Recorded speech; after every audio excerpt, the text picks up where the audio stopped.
Guys, it's me, Nanji, again, and welcome to my channel. Hey guys, we'll be reacting to our total performer again, Darren Espanto. This is actually by a popular demand. Ang daming nag-request po about this song. Before this performance happened, may nag-request na. Since na may nag-request ulit, I rather choose the latest one na ginanap sa concert nung The Aces, Cebu, nung the 2nd of Feb. So, sa mga nag-request pa ng kantang to, ito na po yung kanta na gusto nyong marinig at gusto nyong mag-react tayo. Tara po, let's, share this moment and makareact na rin po kayo sa pagiging performance ni Darren sa kantang to. Let's watch it now. Wow, look at his outfit. Sa concert na itong gaganda ng mga outfit ni Darren. He looks like a prince.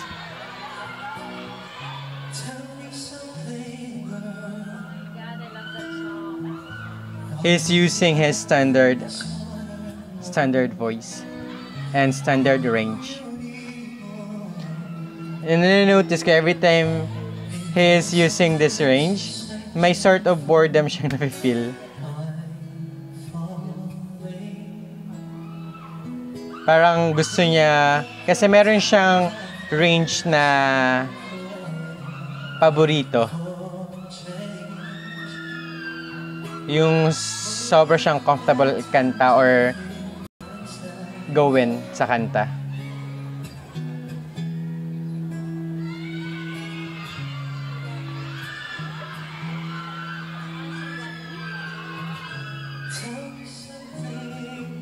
Girl.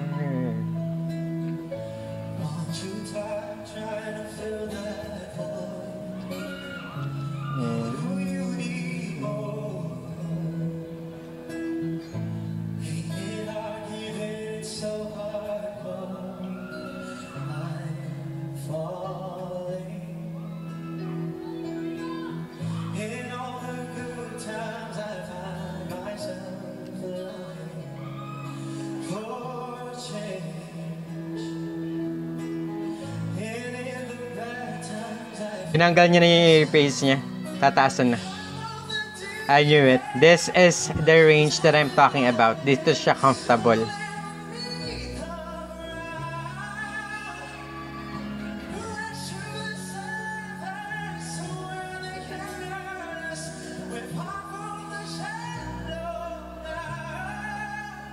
Ang linis.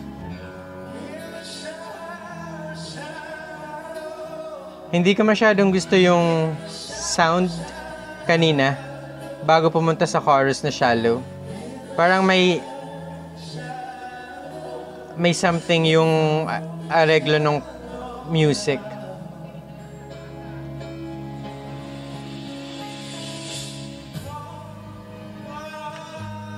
Mid-range.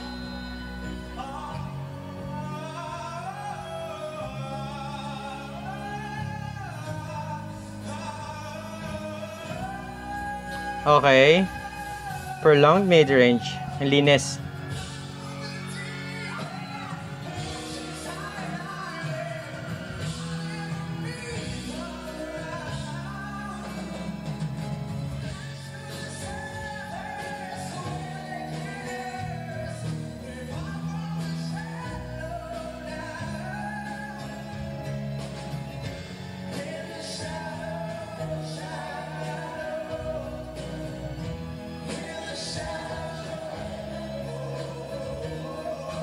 That's his own style and flavor.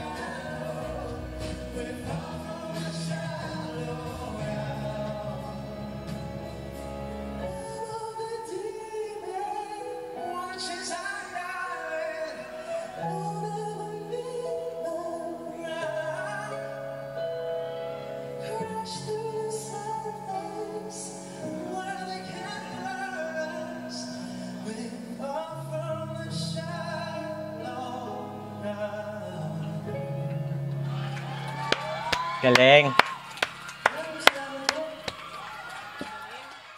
I'm talking about, guys, that's the performance ni Darren Espanto. You know what, as what I always noticed to Darren, he chooses, he pick a very, very good songs that he think magbabagay at ko-complement sa boses niya. Ang galing niya. I don't know kung sino yung pumipili ng song for them, kung sino yung naghahanap ng song na kakantahin nila, but kudos to that person sa production or management ni Darren Espanto, kasi they always provided a song na they will make sure Darren will justify or will give a very good versions sa song na ibibigay sa kanya. Yung mapapanagutan ni Darren yung kanta. Well, ilang araw na tayong puro kay Darren nag-react kasi ang dami pong fans ni Darren na nagmamahal kay Darren, na sobrang madami silang ni-request about sa performance na nilalabas ko sa mga video na nireactan natin. So, hopefully po, masaya kayo at huwag kayong magsawa. And with regarding dito sa performance ni Darren, nakita natin, at first, he uses his neutral voice, yung boses, yung normal niyang boses. And like what I've mentioned earlier sa video, it seems na nakakaramdam siya ng sort of boredom. That's not negative, but I am actually pertaining na hindi yun yung boses or yung range na comfortable siyang kantahin. Kasi yung neutral voice niya or neutral range niya is para lang siyang nagsasalita, di ba? Yun yung normal niyang boses. Pero dun sa comfortable niyang boses, inaangat niya. Inaangat niya ng mga dalawang key from the normal voice. Dun ko nakikita si Darren na nag-enjoy every time na he releases that kind of tone, notes, and range na comfortable siya. That's only for me, guys. Please, huwag kayong magagalit. Kasi yun yung napapansin ko sa lahat ng ilang araw na rin tayo ilang video na rin ang napanood natin na kinakanta ni Darren. And that's one thing na gusto kong sabihin kasi yun yung napapansin ko. Every time na ang nota or ang note is low, para siyang si Regine Velasquez, every time na kumakanta, pag ang note is parang mellow lang, low-key, para siyang may pagka-bored din siya. 'Di ba? Parang gusto niya lagi kung ano yung comfortable sa voice. Kasi every singer naman talaga, they want to sing kung ano yung comfortable silang kantahin, kung ano yung nababagay sa boses nila. So yun po yung parang ibig kong sabihin sa sinasabi ko. So hope you guys don't get that wrong. And also, Darren given us the right releases of his chest and mid voice or mid range, 'di ba? Doon sa ad-lib na sinasabi ko, doon sa gitna ng part, if you will listen carefully, he just uses mid. Hindi siya umangat doon, hindi siya bumaba doon. Mid-range just to be safe, kasi prinulong niya yung notes. Prinulong niya yung note na yon, kaya minid niya lang yung range para maayos pakinggan, maganda pakinggan. And pakinggan nyo, the total song, the full song, parang ang binata na ng kumakanta. Di ba? Parang he's on,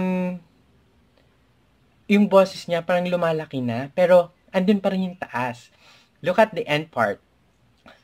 Kung napansin nyo sa end part niya, yung mid-range niyang, let's say, sige, ganito na lang, para mas mabilis maintindihan. Small, medium, large. Nasa medium yung boses niya. Tapos dun sa bandang end, ginawa niyang short na large at binalik niya sa mid. Which is ang ganda pakinggan, ang linis pakinggan, at binigyan niya na sarili niyang flavor. Yung short or yung ad-lib na mga ilang note, mga 5, binigyan niya na sarili niyang flavor, sarili niyang style. Kaya Darren, like what my subscriber told me, or tell me na si Darren is like 17 years old. Pero he performed, parang ang tagal-tagal niya sa singing business. Alam na alam niya na kung paano lagyan ng style at technique yung kanta at kung paano mapupunta or mapapasa kanya or paano niya aangkinin na parang siya yung may-ari at parang siya yung original ng song. Alam na alam ni Darren gawin kung paano niya lulusutan every notes, every tawag dyan, every emotions or every meaning of the songs. Galing ni Darren, di ba? Okay, guys, that's it. So, thank you so much for your time. I'm sorry if my reaction is short. But hopefully, guys, keep on requesting. And sa lahat po na hindi ko pa nag-grant yung request, please, kindly give, more patience po. Kasi lahat po yun gagawa natin reaction video. Okay? So, that's it, guys. Thank you so much for your time watching and have a great day. And please keep subscribing. Mwah.